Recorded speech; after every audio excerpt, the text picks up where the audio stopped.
So the coup is complete.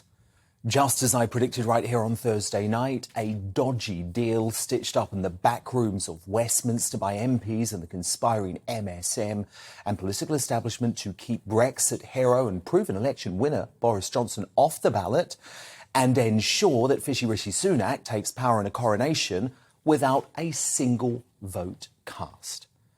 So on an extraordinary day for British politics, I thought it was important to start today's digest differently by sharing with you a letter I received within moments of the announcement by the 1922 committee this afternoon from loyal viewer and loyal Tory member Stephen Carr. He wrote to the Conservative Party head office this: "It is with regret that I write to notify you that I am resigning my membership with immediate effect. We have in recent months seen the defenestration of a leader who guided us to a majority not seen in decades, winning seats in areas which would previously have been unimaginable. Those who played a pivotal role in the removal of Boris, who was himself chosen by members, then lost the leadership election to Liz Truss. Perhaps like me, many members voted to stop Mr Sunak rather than seeing Liz as a positive choice for either the party or country. Regardless of their reasons, most members didn't want Boris to go and certainly didn't want Mr Sunak. Whilst members of the parliamentary party may have their own views, as they well should, the wider membership has the right to choose the new leader. We now find ourselves in the position where certain factions of the parliamentary party decided to undermine Liz, which has ultimately led to her resignation. Almost inevitably, we find Mr Sunak on scene, ready to take over, in the 1922 committee setting rules for the leadership contest, which seemed designed to ensure a coronation without any member vote. The members are the lifeblood of any party. The ones who, like me, were prepared to turn out in all weathers to deliver leaflets and make the case for our party on the doorstep. Like me, often travelling away from their own safe constituency to assist in marginal areas. Any party which alienates members in the way which we have been in the coronation of Mr Sunak does so at their peril. In the circumstances, I feel unable to continue as a member." Now, thousands of those emails will have already been sent today. Many more will follow. Apparently, the page on the Conservative Party website where you actually quit as a member is now down because it has been so overloaded by disillusioned folk today. It comes, of course, after the party's chairman, Jake Berry, said last week, if we believe in democracy, members cannot be denied a say on who the next leader of the party is.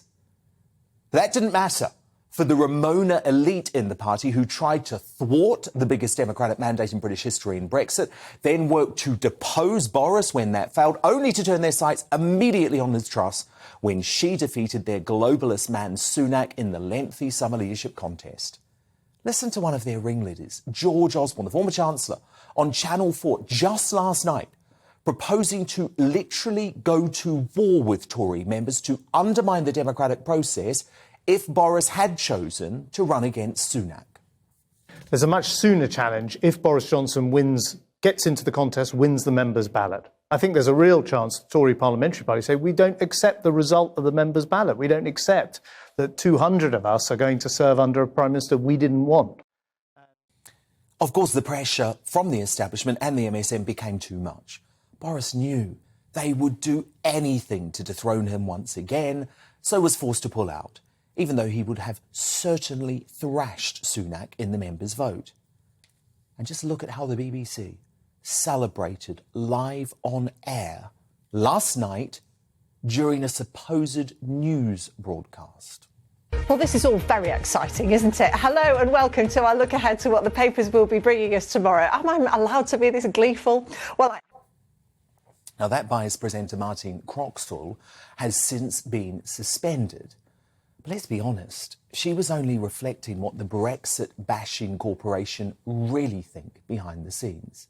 So please do forgive me if I struggle with all the calls tonight from senior Tories telling me that I just must unite behind fishy Rishi, when it was Sunak who allowed his allies to spend the past 6 weeks destabilising Truss and who previously spent 6 months destabilising Boris Johnson's premiership.